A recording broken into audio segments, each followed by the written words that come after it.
All right, we're back, boys and girls. Thank you so much. If any of you are checking in for the third time, I am Murchison's Mouse with General William Tecumseh Sherman and, of course, the lovely and handsome Ned Snark, Mustache Master. This is our little Minihane Grateful Dead mashup. This week we're going to call it The Victim or the Crime. This is going to be, we're going to give you some song recommendations to try to see those people that maybe you've thought about getting into the Grateful Dead and weren't quite sure where to jump off, or had an impression that the Grateful Dead were maybe something that us as fans know that they're not necessarily, right? And so one of the things that Ned talked about that he wanted me to talk about this week was sort of the musician's perspective on the Grateful Dead. And it's funny, I was looking at it from two different ways. And the first way I was looking at it is the way that musicians other than myself may look at the Grateful Dead. And it's funny because musicians look at the Grateful Dead the same way that everybody else does. There are a group of them that misinterpret them. There are a group of them that have no use for them. And there are a group of them that totally get it. You know, the ones that misinterpret them, they're always like, oh, I don't like that hippie shit. And I don't like that jam shit. And I can absolutely appreciate that. You know, I mean, I'm a big fan of that stuff, but I can get not wanting to listen to, you know, a 22-minute version of a song that was 5 minutes on the album, or an 18-minute version of a song that, you know, was 3.5 minutes on the album. But I think if those people were to give it a chance, you know, and those people that aren't fans because they think the Grateful Dead are just this jammy kind of thing, I would try to point them in the direction of some of their albums. You know, after they got out of the first 2 or 3 albums with the Aoxomoxoa and the live album, when they started to really sink their teeth into the really professional recording piece and the songwriting piece, they had stuff that was going to appeal to the country musician, stuff that was going to appeal to the guy that just wanted to shred on the guitar, stuff that was going to appeal to a sort of virtuosic piano player. They wrote clever lyrics, they wrote poignant lyrics, they wrote silly lyrics, they wrote touching stuff. I think some of the things that people do miss about those guys is just how damn musical they all were. Mm-hmm. Phil came from a classical background. It was a trumpet player. He was in a marching band, things like that. So it had a real sort of regimented music piece in him like that. And Jerry came from a bluegrass world and a folk music world. We talked last week about Pigpen. He was the blues guy. But I think the real beauty was the worlds that Jerry and Phil brought together. And Phil was such a sensational musician and such a tremendous listener.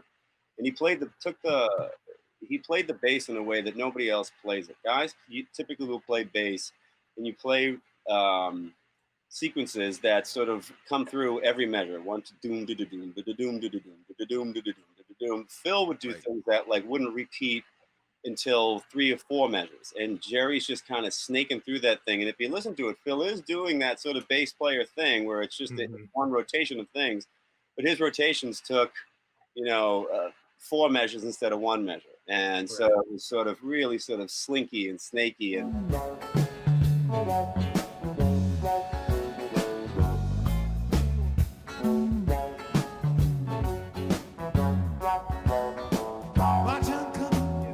I think so that's something that I think.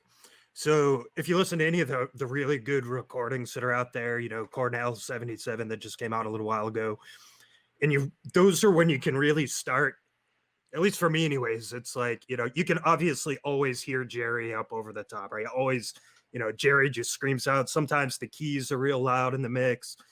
But when you hear that good recording and then you kind of hear what Phil's doing down in there, and then all of a sudden you're hearing Bobby kind of moving around down there, and then Jerry just kind of drops in. I mean, snaking through there is the perfect way to put it, right? Because then it's like you can start to listen to the same song 4, 5, 6 times, like even back to back, and it's like one time you're just hearing Jerry, and the next time you're kind of hearing Phil pick something up or Bobby, and it's just wild, just that flow all the way through it, right? And that's like my question, Merch, is like, as a musician, and we really don't know. I mean, General Sherman and I don't know. We're not musical. We know what we like, of course. But when you're performing, not recording, but say like you're performing live, you know the music, you know the intent.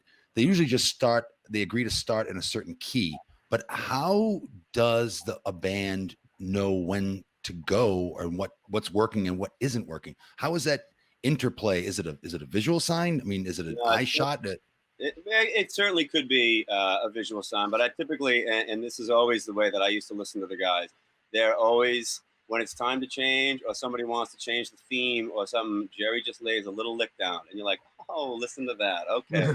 It's a little signal for Phil, like, look, we're going to do that thing that we do at that time when I do this, and off they go. I think one of the beautiful things of the band was everybody always sort of loved to knock on Bobby. You know, he was a pretty boy and he was just a rhythm guitarist, and he was out there looking good for the ladies, and he got the short shorts in the 80s. Oh yeah, the jean shorts, and the pink guitar, right? But one of the things I think that is really lost is that guy's knowledge of the fretboard up and down the neck. He could play every single chord in like 5, 6, 7 different positions on the neck, all over the place. Yeah.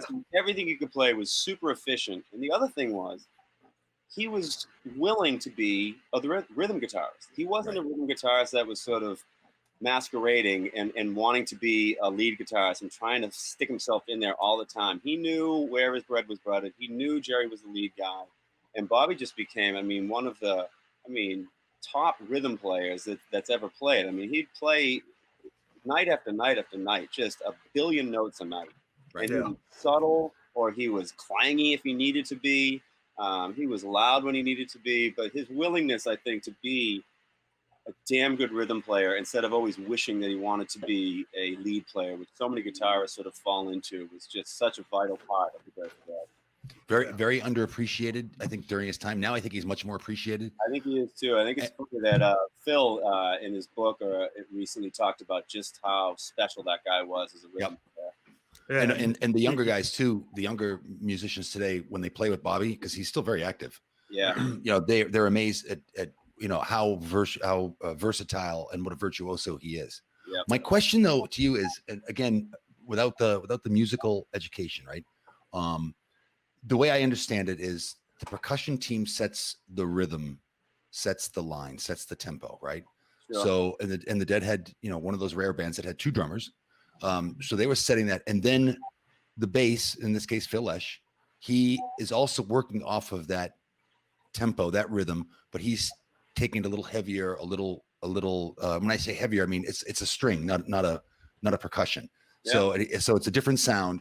And then the keyboard, no matter who it was, the keyboard is usually the accent piece. And then you've got the rhythm guitarist is holding together the song itself, while the lead guitarist can go wherever he wants. He's tethered to earth through the rhythm guitarist and the rest. Is that how it works in a band? That's a pretty good interpretation. But the funny thing about the Grateful Dead, though, is as much as typically your rhythm section is, it's your drummers and your bass player, right?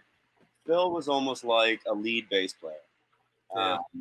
He was able to play so many notes and was just sort of was so musical that it didn't seem like he was showing off, and it didn't get too jumbly or anything. But God, he played a lot of notes, and he was always in and out of what Jerry was doing, and he was much less that sort of fat lay down the bass line that your Motown guys did or those guys did.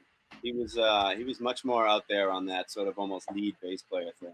And how does he do it? So you listen to some recordings too, and he sort of comes in and out of the mix. Like he'll be real super loud all of a sudden, and then he kind of fades back a little bit. So is that as simple as a volume control or something he's got on his bass? It's quite likely he had volume control pedal. So he just knew it lean on. And then the other thing is, it's just a matter of hitting the strings harder. Yeah. Yeah. Yes. Yeah. And that is one of the things about the Dead too, that and the way they were recorded. So they were exceptionally well recorded for that time period when electronics and recordings weren't as developed as they are now. And in fact, even later on, I think they still sounded from a sound quality better. Even up to, like, say, if you guys saw the 50th, Fare Thee Well tour in 2015, it sounded too blended. I couldn't hear Phil, or I even couldn't hear, Bobby as clear as you can, like, say, with earbuds in and you're listening to a recording from, like, say, 73, 74, 70, 77. where you can sit back and just, you said, General, you can sit back and listen to the same song 5-6 times and just focus on one instrument. Yeah. And you can hear it. It's like, wow, it's amazing. I can't even get that with the Allman Brothers. I couldn't pick up, like, saying the Allman Brothers bass line, you know, and I love the Allman Brothers or Little Feat or any of those bands. I maybe it was the recording, I don't know, but it's with the Dead, it's exceptionally clear and noticeable. Well, and I've noticed it too, just because you said these most recent renditions. If I don't know if you guys have been to any of the recent Dead and Company shows the last couple of years, but the more recent ones, the last one I went to, you could really notice they've turned O'Teal up and up more and more in the mix, and he's starting to get more aggressive in there and just be more a part of it, right? So it's like, even just, I remember because I had walked in like halfway through, I think they were playing Dancing in the Street or something, and I walked in or no, it was Shakedown Street. It was like the first or second song. This is when they're at down at the Tweeter Center downside. What is it now? It doesn't matter. But you just walked in and it was like, holy shit! Like, I can hear him. I can finally hear the bass where it's been missing. You know, like that. What was that noise? Yeah, just like that. That's a nice phone. I feel like Steve. Yeah, that's right. Steve blowing it up. Is that important, Steve? Yeah, right. So switching gears, you know, one of the aspects, and the Dead they did covers, right? And they also played around with the noodling between songs. But one of the great aspects of the Minihane show is the creativity, genius. Really, it is really a level of genius. Call it idiot savant. Define it how you will. But we've got some fantastic parody song writers and performers. Some of them do it. Some of them are pure lyric based, right? And some of them do it with, I guess, soundboard. You know, where they can, you know, have the music. But we have a real musician amongst us, General, and a real parody. Exactly. And a real parody king. And from almost from the beginning. The beginning. Exactly. So can you tell us, give us again, non-musical people, because I'm astounded. I mean, we can all play around with lyrics. We've done it your whole life, right? Yeah. But to actually do it, you know, write out a song based on, you know, write out lyrics based on a song, and rhyme it and make it relevant and funny it takes a lot of work, and there is a genius to it. Can you walk us through that type of process? I can. I will say I am a big Matt and Steve's a lot of guy fan. I wasn't a big fan of the last one, the diabetes one, just a couple days ago. Yeah, you know, that's the thing. Like, when those guys write, and I've come up against it too, right? You write so many of them, and you know they're prolific. Yeah, they're not all going to be A's, but right.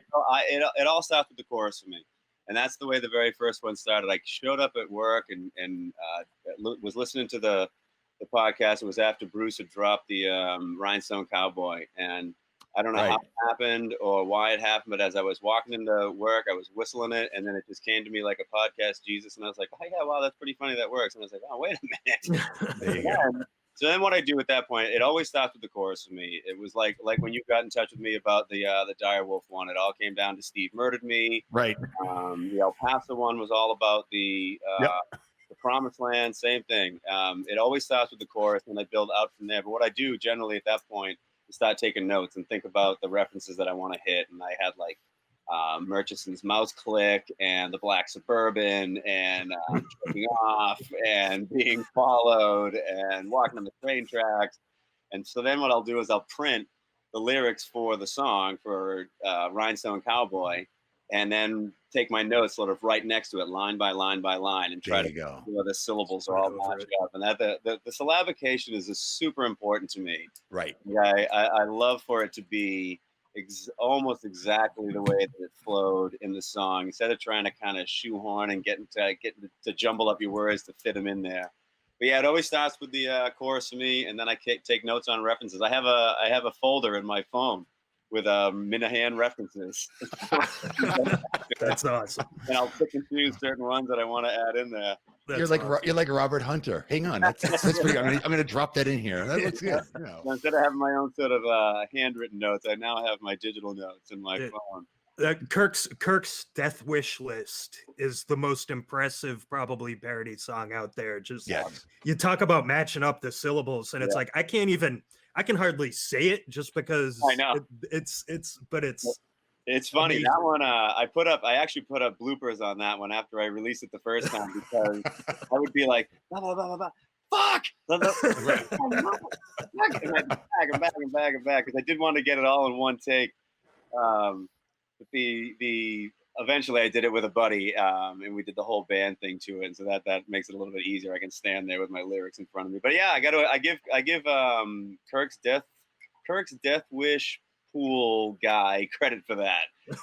He took careful notes of all the things, and I just took the list and weaved it into a song, almost like the "We Didn't Start the Fire" guy.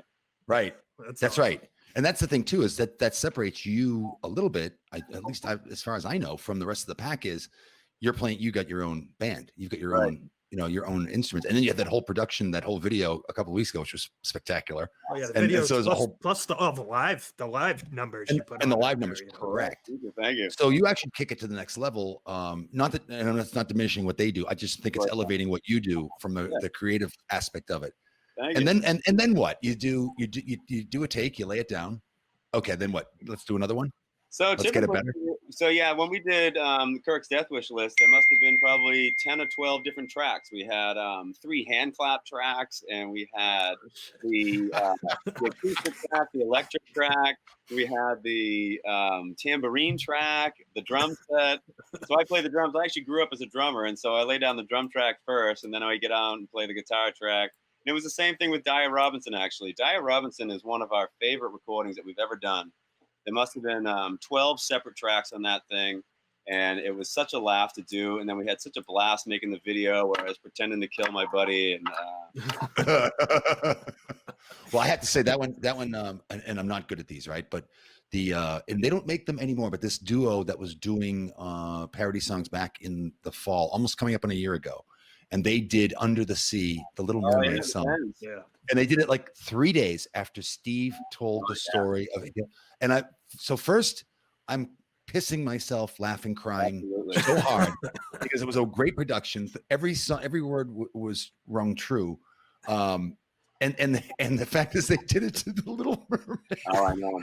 That is one of my all-time favorites. I laughed. That's definitely the one I laughed the hardest at. The first time I heard it, I was just like, what?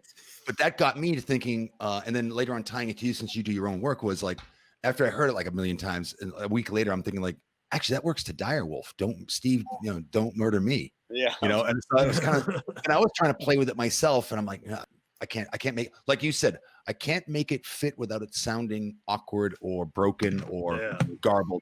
So, and then luckily I put the buzz in your ear, and then you did it like 3 or 4 days later, you had a version out too. Yeah. But I have to say, I tried to put lyrics down for the Ramones for "I Want to Be Sedated." It was around some K Marco thing that they were doing. I was like, I don't know, let me just try my hand at this. Fucking impossible. Like, it was like, no way. But I'll tell you what, if you've got a kernel of an idea and you've got something, send it to Merch. He'll be able to do something with it or not. But he might be able to. I'm always looking to collaborate. I have to say, and I've said this before on other shows, my favorite is Abdul. That was a good one. That was a good one. That was the one that actually I was on a completely new level of unbelievably funny. I couldn't stop laughing. He did it real quick, and I even listening to it now, I can still bust the gut laughing. So with that though, we're gonna change gears here, but we're gonna leave you with a sample from our own Murchison's Mouse and his version of Direwolf, Dia Robinson.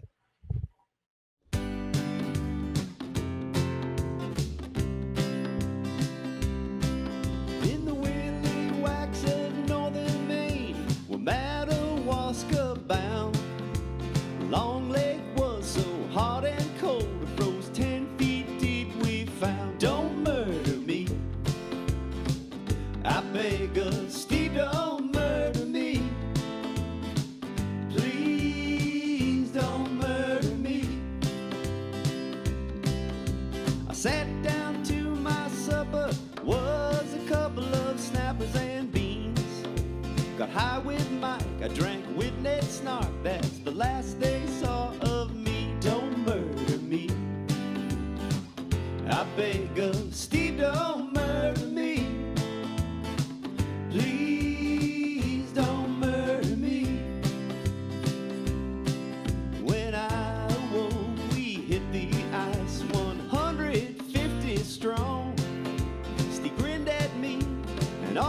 said, can you hold your breath really long? Don't murder me. I beg of Steve, don't murder me. Please don't murder me. When Steve came by, we augured the holes and we sat down for the day. He grabbed my neck, I smelled chloroform. He said, I'm sorry that it ends this way. Don't murder me. I beg of Steve, don't murder me. Please don't murder me. If you ever go up to northern Maine to catch some fish on the ice, I'll tell you, son, let me give you a nickel's worth of free advice. Don't murder me. I beg of Steve, don't murder me. Please don't murder me. No, no, no, don't murder me. I beg of Steve, don't murder me. Please don't murder me. Please don't murder me.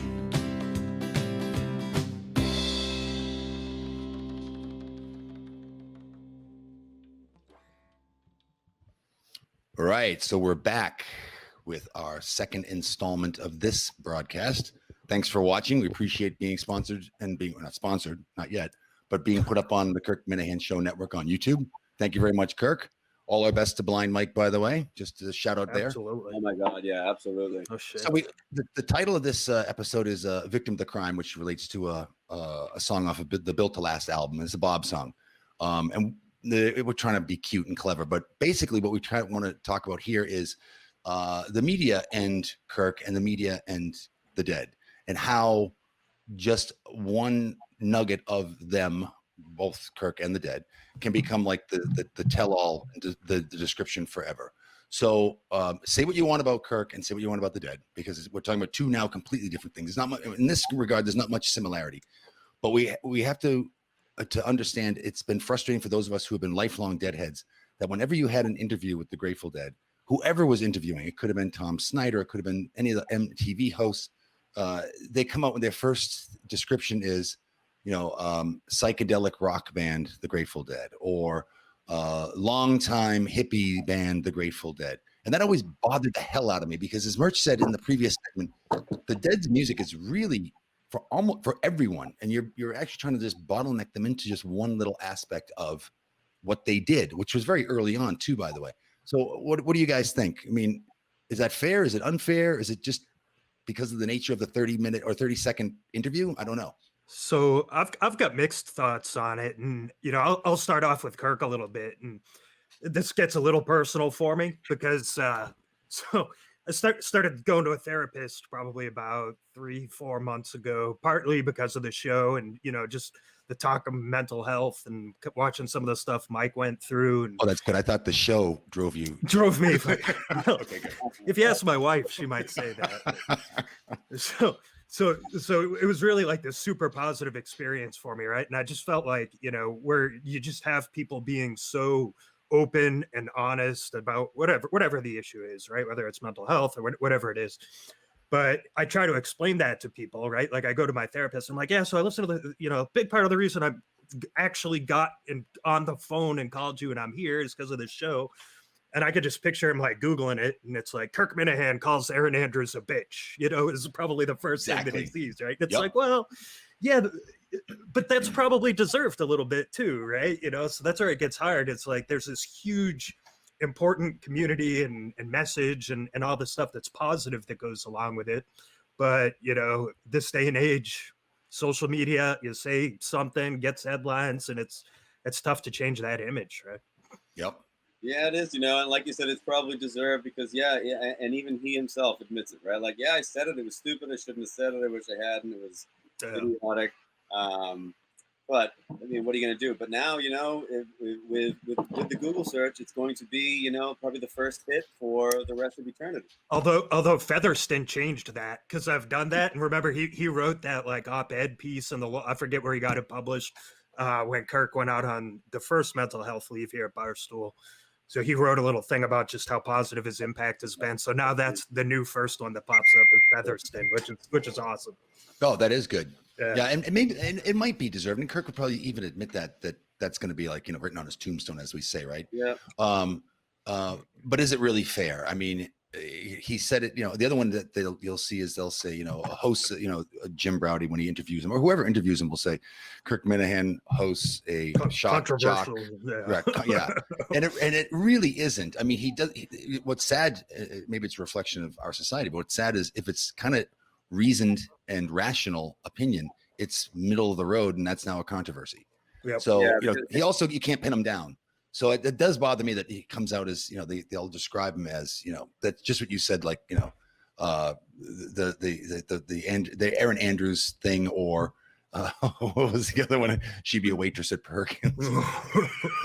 Like his relationship with Jerry, right? He sort of gets colored by that. Like I was talking to a buddy at a gig a couple weeks ago, and he says, boy, it's so weird how you do those things for the Minihane show. And he's kind of got that sort of right-wing thing going on. I was like, no.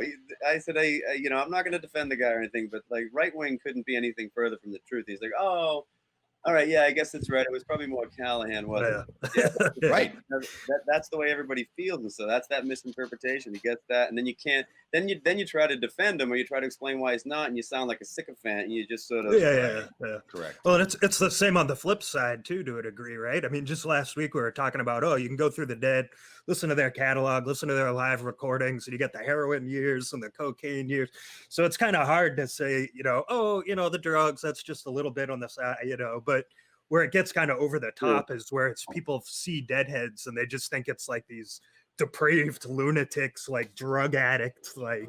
And I think what happened is, like at the end, when they finally became media darlings, this was after Touch of Grey, right? And really at that point, the band was kind of moving with inertia. At that point, they were going to trot out that same formula. They had a sort of hour and 10-minute first set that was mostly song oriented. Second set was more jams, drum, space, encore, boom, out. And it was all just about noodling and people dancing and having a good time and getting out. And that sort of started perpetuating itself. And then everybody's like, oh, they're just a hippie band. They're just a hippie band. And they really had kind of become a hippie band at that point. They had gotten lazy and they weren't really making any meaningful music anymore at that point. And they were kind of at the nostalgia point of their career. And so, as it was almost, some of it was deserved. If we look back over their career, absolutely it should not have been. And they were experimental and they were great songwriters. And they should have been given credit for their musicianship and the fact that they could play multiple instruments and play multiple genres. But by the time that they became this big monstrosity that people were talking about, they were just kind of mailing it in at that point, over the last 8 to 10 years. And see, I think to your point, I think it was actually a bit earlier. I think it was Gone to Heaven album with Alabama Getaway, and Althea, and the advent of MTV. So if you guys, you don't remember, I do because I'm older, but MTV was fantastic when it first came out. Oh no, I remember. We're not that much alike. But and eventually by the second or third year of MTV, they started dropping in concert footage clips of songs from older bands that hadn't made videos. Right. And the Dead, of course, hadn't made any videos. So when Go to Heaven comes out in what I think late '79, and then in 1980 they're doing a tour, and they do the big tour, or I should say the big shows were I think it was 5 days, 5 nights at Radio City Music Hall in New York. So they're in New York City. They've got now a hit. Alabama Getaway was a hit song, right? Yeah. And they're on like Tom Snyder. So Tom Snyder was an older guy for the time, but he did like the Grateful Dead. He also was on after Johnny Carson. Carson wasn't going to have anything to do with the Dead, right? and neither was any of Carson's rivals on ABC or CBS at the time. They weren't going to get any notification. Tom Snyder did. And there's a bunch of great interviews. And it was after that point that once MTV came on, and then even like Good Morning America, and going back to research some of the stuff that we've been talking about, I've been going through and looking at old interviews, and they all start the same way, whether it's Good Morning America, which the Dead on Good Morning America was like, what is That's that? funny, right? Could you imagine? You know, and they're having a good time with it. But this thing is, you know, it's very, you know, white bread, psychedelic rockers. The Grateful Dead have been around for 15 years now. So how long have do you guys plan to stay together for? You know, Yeah, right. same type of stories. The only one I thought who gave them a fair shake was Letterman, because Letterman loved them. Yes. And Letterman had them on a lot between, like, say 82, whenever he got his first show. I think it was 82 or 83 until, you know, the end. And he seemed to have a really good time. You know, there's a lot of those clips before the show starts where he was playing Scrabble with Jerry. You can't put an IN on truck. But I always thought they got an unfair shake. But maybe you're right, Merch. Maybe they got lazy too. Well, I think it's interesting too, because both of them, you kind of have to do some work to really understand, right? You can't just put on the Kirk Minihane show tomorrow and get it. Like you got to put some effort into time, it. Right? Yeah, things take time. And the same with the Dead, right? I mean, you gotta, you know, I mean, we talked about it a little bit last week, but for me to understand the Dead, kind of started with that whole beatnik thing and Neil Cassidy, and sort of like understanding the time as much as you can, just the late 60s and what was going on and what they were doing. Sort of, there's like this intellectual side of it, right? And I think that's true, obviously, with the Kirk show. Is it's about all right, finding the truth, finding answers, understanding sort of this bigger element of culture and kind of where we're at in society and news and all these things. Right? And even if, and I guess it's passe now, but even a real, let's say, journalism article in a podcasting industry related magazine that sits down with Kirk and has a real interview, and I mean written in the written form, not a video interview like that. That would be fantastic. That could change the narrative. You know, I mean, because he's progressed so far beyond that early Denison Callahan, where he's the third wheel, kind of trying to get attention. Just like barking and barking, trying to get people to watch. Correct. Right. Correct. Well, and you look at it too, and I mean, I had sort of this huge breakthrough with KMSs when I first became General Sherman, and it's like this is the first real form of entertainment where you have the podcast itself, and then you've got the whole Twitter thing going on all the time, 24 hours a day. And then you've got YouTube, and then you've got it was Discord at the time, and Kirk reaching out and these shows. And it's like, this is like an entirely new paradigm of entertainment that nobody is doing, right? It's unbelievable. And that need to work actually is with the Grateful Dead is interesting, right? Because, you know, think about a dude that maybe is a country music fan and he pops on Darkstar and he's like, what the fuck is this? You know, but then he puts on Me and My Uncle and he's like, holy crap, this is the same band. This is the same band? Right. Yeah. Estimated profit. And you're like, how in the world? Or you listen to Terrapin Station after that and you're like, how are these four songs related in any way, shape, or form? Right. And then take it a little further too, when they would have Branford Marsalis sit in, and they did shows with him that were fantastic and brought in a whole new audience of jazz enthusiasts. Yeah. And did more of a, you know, because they all have jazz roots. That's the cool thing about the Dead too, is they all have jazz, some more than others. But they would, if you listen to some of those shows, there's definite now a jazz theme to those shows, and it's a whole new sound. It's fantastic. Yeah, a Brantford fan would come in and be like, all right, what the hell is this all about? And then they break into that RFK eyes, you know, and then you'd be like, wow, that's what these guys sound like. And have you ever heard of Michael Palmisano? He's a guitar. He produces these YouTube videos and he breaks down. Oh, he does a lot of Dead shit. You're talking about. I think I have seen. I don't know his name, but I think that's the guy. Yes.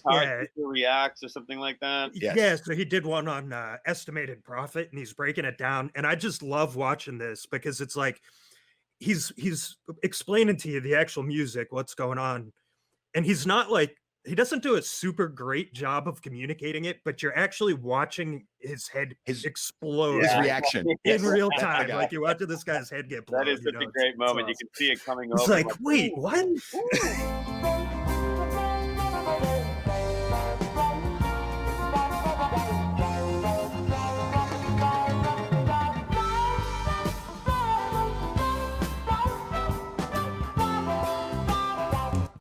Again.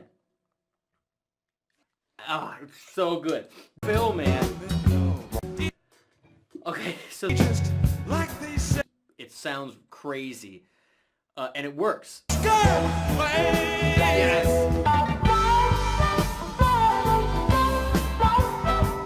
To D minor. Okay? It's the craziest stuff ever. It's bizarre. And then it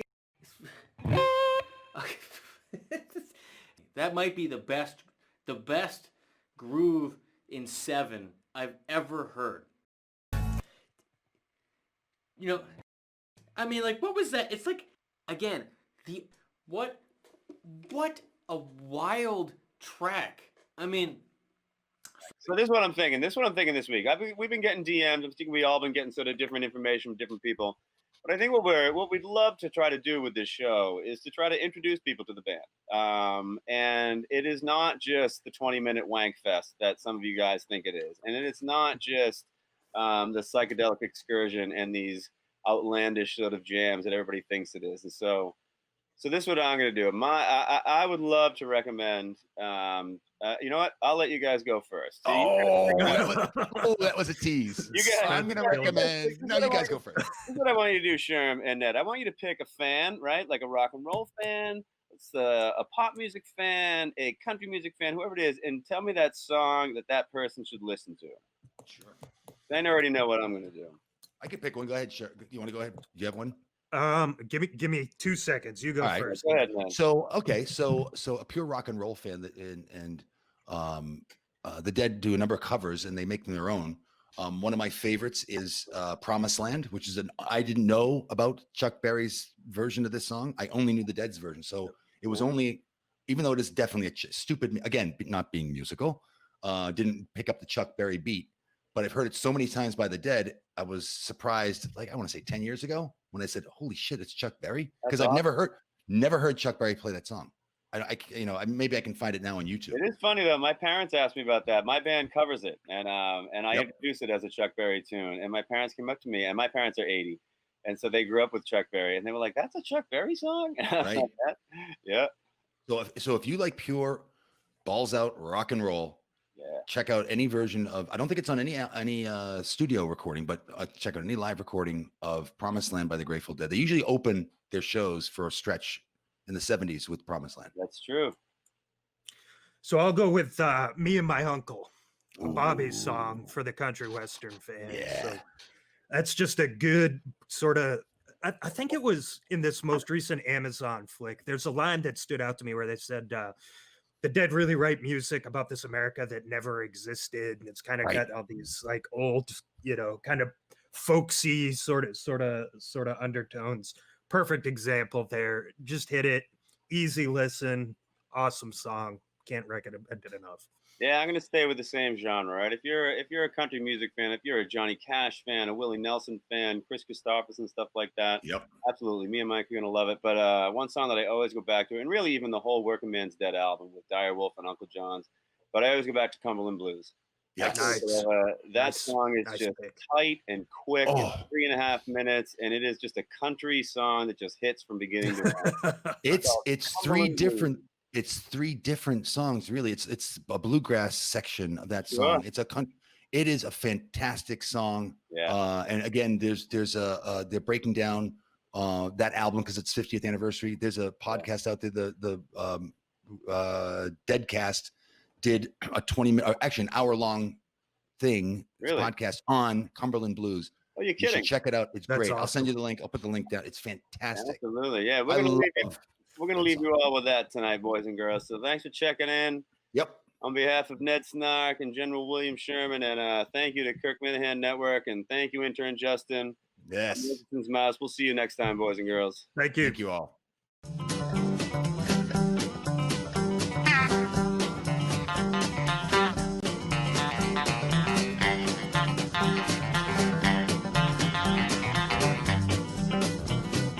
I can't stay much longer, Melinda. The sun is getting high. I can't help you with your trouble if you won't help with mine. I gotta get down. I gotta get down. Gotta get down to the mine.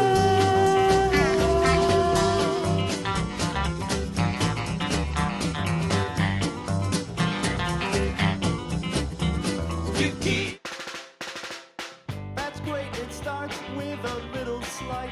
Bradford, Dale, and EEI, the principal at Winchester High. Portnoy, Death Date, Mark Hannon, David Field, all at EEI, except Mud, cause he's alright. EEI calls Green and Steve, broken in half, Carlson, Interwill before Top Gun comes out. Evans from the red cars and Interwill again, Aaron Hernandez and Hank for a second time. Tyler Devin, Steve for out 10 and jumping off the Golden Gate Bridge. Every human being in Koala in Australia, Tyler getting tied to the back of a truck. Uh-oh, Will again this time.